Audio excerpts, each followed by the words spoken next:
Hello and welcome to this episode of The Unnoticed Entrepreneur with me, Jim James, here in the UK. Today we're going to Austin, Texas to meet Craig Andrews, and we're going to talk about irresistible first-time offers. Craig, welcome to the show. Jim, it's such a delight to be here. Thank you for having me. I've been looking forward to it. Well, me too. I mean, we're going to cover some ground about, what is a first-time offer, why it's so important, especially with high-ticket offers for consultancies and businesses. But you're also going to give us some special giveaways at the end, which will be fantastic. And, your backstory, you came out of a coma and learned some things as a result of that made you really reconsider what a first-time offer is and what we should do as business owners when we're going after our clients. So, Craig, tell us, what is a first-time offer and why is it important? Yeah, so a first-time offer is a ridiculously cheap introductory offer that brings somebody into your world. And I'll give you two examples that everybody can relate to. One is years ago, there was Columbia House Records had a deal, when albums were popular the first time, that if you gave them a penny, they would give you 13 albums for a penny.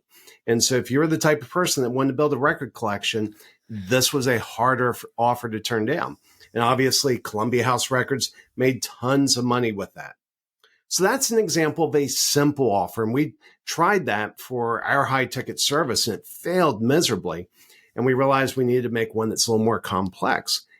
And so here's another example of a complex offer that everybody that's listening can relate to. There was a guy named Bob Stupak who bought a dumpy old hotel at the end of the Vegas Strip. I mean, it was just a low quality hotel. He bought it, he renamed it to Bob Stupak's Vegas World. And he ran a promotion and he said, give me $396 and I will give you 3 days and 2 nights in one of my deluxe suites. When you arrive, there will be a bottle of champagne waiting for you in your room. All of your drinks on property are free, whether you're gambling or not. Even if you're sitting in one of our entertainment lounges, you pay nothing more for your drinks. Not only that, but for your $396, I will give you $600 of chips to use in my casino.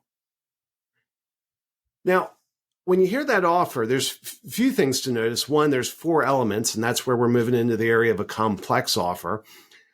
But when you look at it, if you're the type of person that likes to drink and gamble, that's a hard offer to turn down.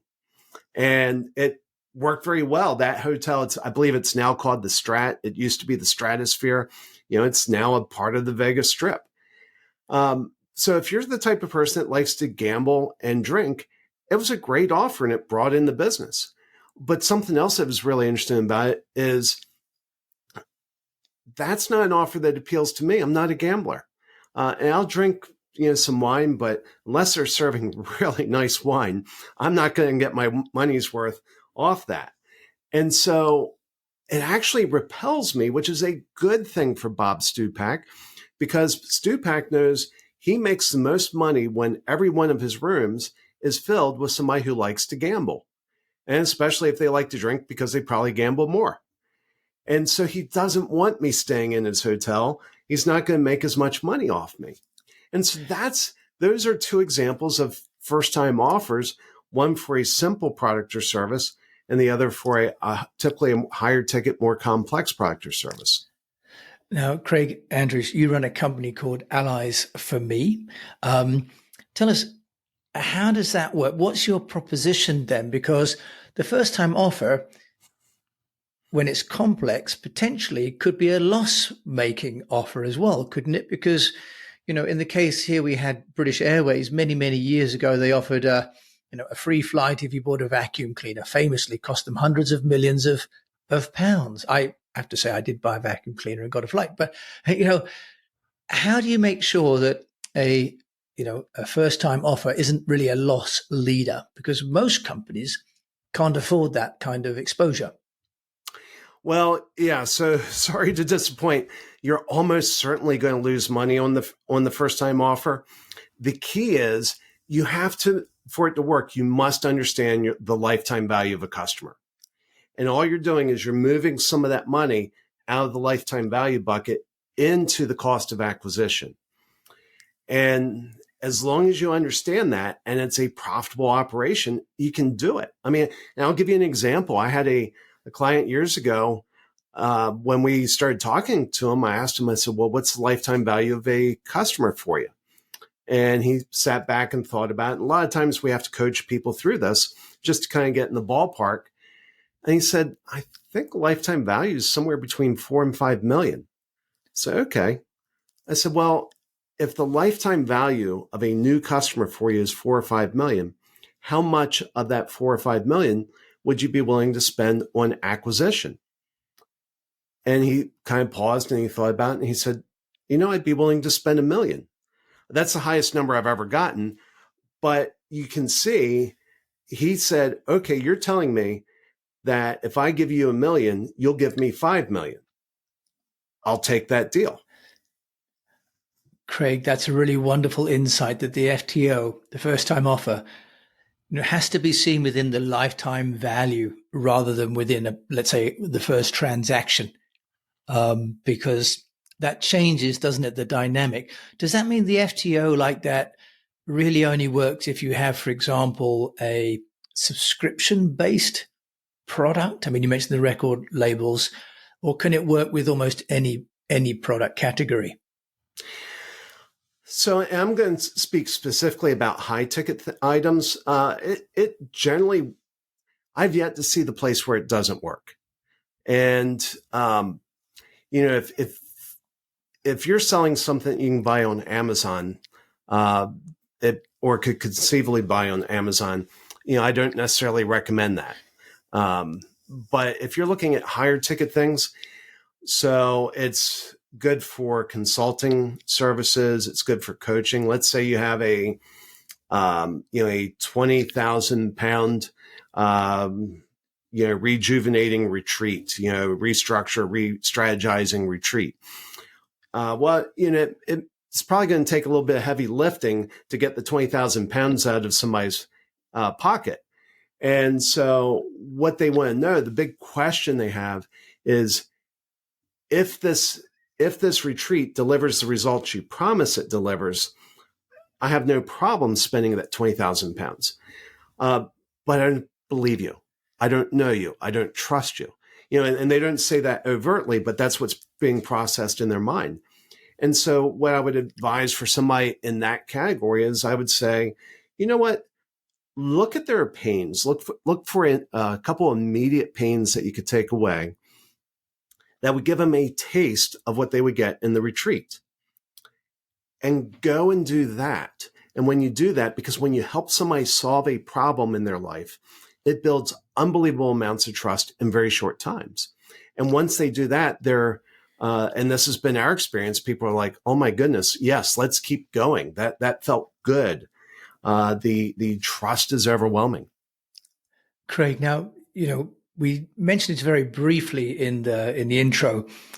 Your personal backstory, and I don't want to embarrass you in any way, but you had a backstory experience that led you to this, this realization that trust is going to be the central part of any relationship.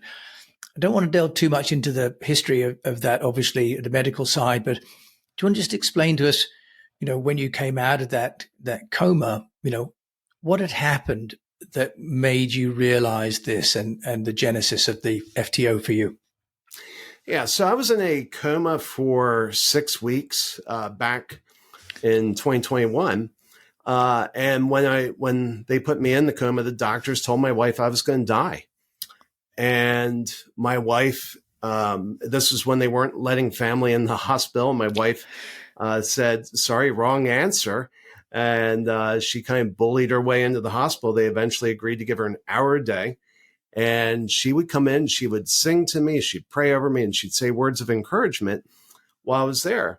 And when I came out of my coma 6 weeks later, something fantastic had happened, something amazing. Maybe not fantastic, but my trust in the doctors had plummeted. I'd lost all trust in the doctors. That's the not so fantastic part. The fantastic part is that my trust in my wife had absolutely skyrocketed. And this all happened while supposedly I was out. Well, I was telling my wife about one of my dreams, which at the time I thought was reality.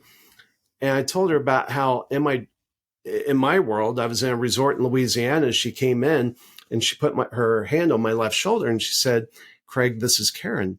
I'm your wife. It's going to be okay." And she said, "Craig, I said those exact words to you when you were in your coma." And so the thing that hit me was while the doctors were speaking, just terrifying words of death and despair, my wife was speaking words of life and hope. And it reminds me of a Maya Angelou quote that goes, "People will forget what you said, they will forget what you do, but they will never forget how you made them feel." And the doctors made me feel one way and my wife made me feel a different way. And it impacted my trust in both of them in opposite directions. And so that's what we really believe that first time offer does. And we've been doing these for over 5 years before I even went in the hospital, but it really clicked for me as I was processing what happened. That's the power. In a very short period of time, you can radically change the level of trust that somebody has in you. And the key is to be like my wife and speak words of life and hope. And it makes a wonderful difference. Very interesting. So we talked about first time offer in commercial terms, Craig Andrews there in Austin, Texas. But it sounds as though underlying the FTO is an emotional offer to the client. Is that what you're saying there?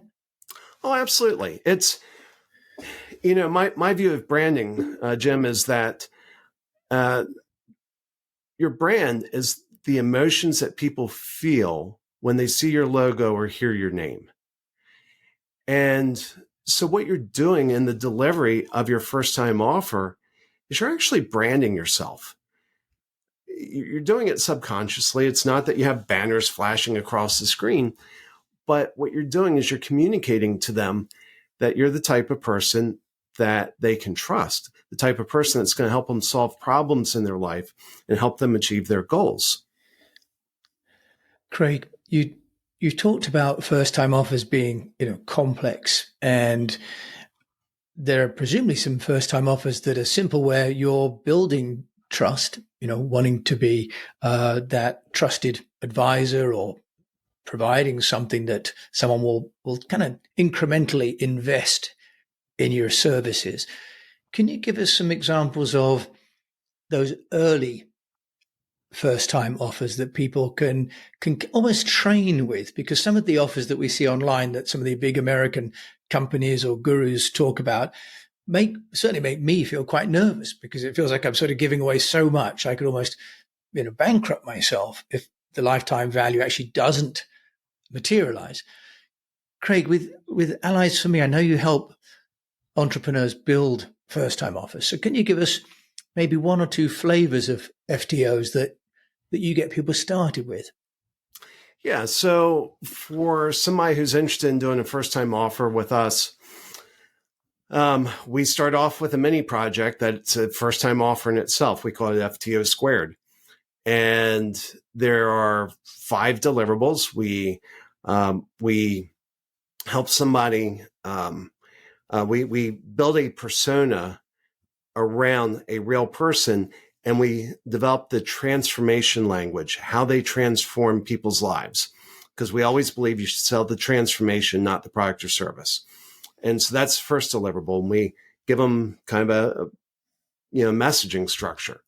The second deliverable is we subdivide their services into small bites, and we map it into what we call the pain gain time grid. And kind of the short concept of that is, if you're selling, you can take anything you sell and put it in one of 4 quadrants. The hardest quadrant to sell is future gain, which, by the way, is marketing. If you're selling marketing, you're selling future gain, you're selling the hardest thing there is to sell. The easiest quadrant to sell in is the removal of immediate pain. Well, the reality is every business has some ways that they can remove immediate pain from somebody's life. And so we start mapping those into the 4 quadrants so they can start identifying the things they do for people that remove immediate pain. That's the second deliverable. The third deliverable is what we call FTO speed delivery index. And so one of the things that we see, especially with people that have high ticket offers, is if they were to offer a first time offer, which is an impulse purchase, this isn't something that people have to think about. They have to go to accounting. I had somebody tell me that recently. Oh yeah, we ask accounting for an invoice. And what we find is you really need to be able to deliver it quickly, and if possibly while you're on the phone. And so we benchmark what they have in place, and we give recommendations on infrastructure that will help them speed up their delivery. That's the third deliverable. The fourth deliverable is people worry about erosion of value, that people would perceive them as low value or desperate. We've never run into that. And so the fourth deliverable is how they can position their first time value offer to be viewed as valuable. And we give them break down how they can do that with specific recommendations for them. And then the final deliverable is a first time offer sales playbook, because your traditional sales playbook probably won't work with first time offers. And so we have a proven playbook that sells FTOs like butter. And we put that in there with also some specific recommendations for them. So right there are 5 deliverables. We do that for under $500. Well, Craig, and I think that you've got a special bonus we're going to come on to at the end of the show, aren't we? That you've got for the fellow unnoticed entrepreneur listeners around that framework. So that'll be fantastic. Craig, thank you for articulating that. Very, very interesting. I love how granular you've made that as well. Craig, first time offers that fail. Can you give us maybe an example of a first time offer, not necessarily that you've offered, but that you've seen that has really flopped, and that really gives us sort of a warning of what we should avoid putting into our first time offer?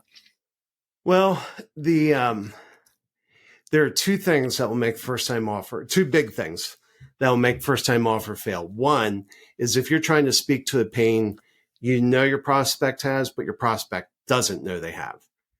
And so that was my first time offer. It was something where we would run eye tracking analysis on somebody's website to help identify focal points. We thought it was pretty cool. Still think it's cool. Guess what? Nobody understood it. Nobody wanted it. Nobody bought it. Yes. We still think it's cool, but it doesn't speak to a existing pain. The other barrier that I see is, and this comes in the offer construction, the biggest barrier is when people can't get out of sales mode. And I'm not being critical of people. That's the natural thing. If you have a business, you're trying to sell your products or services, but that sales mindset puts you in the wrong frame of mind to come up with a really powerful offer. So when we're doing a in-person FTO, and this is a one-on-one workshop where we're helping people build the offer, we actually devote a couple hours in moving their mindset from selling to serving. And once we get them in a servant's mindset, the offers that come out of that are mind-blowing. And go figure, when you try to serve your customer, you make more money, but that's how it works. That's a wonderful, wonderful point, that if you go from selling to serving, somehow the universe rewards you for that, Craig. That's amazing. Craig Andrews at allies4me over there in Austin, Texas. As an entrepreneur yourself, what would you say has been really helping you to get noticed? Well, we've been getting out and getting on podcasts like the Unnoticed Entrepreneur. And so, Jim, thank you for having that's been big. It's funny. It's a lot of it is just going out and plotting a course, not knowing exactly where we were headed, but going in the right direction, and the right general direction. And I think the bottom line is for any business to thrive, you have to build your authority. And so whether it's in podcasting or some other mechanism, find a way to build your authority. It will reward you handsomely. Craig Andrews, you demonstrated your authority on the first-time offer expertise. I'm very, very grateful to you for really demystifying something that in some books it's sort of sounds so amazing it can't be true. And you've really, by especially your 5 framework, given me a sense of how it could be done from a practical point of view. If my fellow unnoticed entrepreneurs would like to get in touch with you, and I think you've got a special offer for us, so that's great, Craig. Do you want to just share that with us? Yeah. So when we built our first-time offer, it failed. The second one failed. The third one failed, just not as bad. And it took like 18 months to just start getting something to work. And we've kind of refined it over the last 5 years and have put together a guide to help your listeners avoid many of the mistakes that I made. And not only that, but we also have a course, a self-paced course where we'll give your listeners 23 days access. And the reason we're giving 23 days access, we're not trying to be stingy. We study human behavior, and we know if there's not a time limit, you won't take the course. It will not change your life. We want to see your lives changed. So if they go to allies4me.com, that's ALLIES, the number 4, me.com, and then add a / unnoticed entrepreneur, all lowercase, all one word. They'll take them to a page where they can sign up for those gifts, and they'll get them right away. Craig Andrews, that's very generous. Thank you. I'm very, very flattered that the show warrants its own URL as well. Thank you so much for doing that. Craig, so I think people can find you also on LinkedIn, can they, if they want to reach you? Where else can they get you? LinkedIn's probably the best place. I hang out on some of the other socials, but just far less. Okay, and that's Craig Andrews, Allies for Me, I guess. Yeah, if you search on Craig Andrews, I think I'm, I forgot the URL, but I think it is, the LinkedIn / Craig Andrews. Look for the picture. I have like a noticeable scar through my lip from my little ordeal in the hospital. And so if you see somebody with a goatee and a little slash through their lip, that's probably me. Well, but he's also a handsome fella, Craig Andrews. Yeah. So don't be put off by that. No scarring at all. Craig Andrews, thank you so much for joining me and sharing your amazing knowledge about FTOs, and my fellow unnoticed entrepreneurs, I'm sure, will be super grateful. Thank you. Jim, this has been a delight. Thank you for having me. Well, thank you for coming. So we've had a mixture of some personal and some professional, and really the professional, as you can see, is grounded in Craig's personal experiences. So, really heartfelt, but also, really authentic, but also being validated. So I hope you've enjoyed this as much as I have done. And if you have, please do share it with a fellow unnoticed entrepreneur. And do, if you have a chance, rate the show. It really helps me to know that you're there and you're listening. And until we meet again, encourage you to keep on communicating. And thank you once again for listening.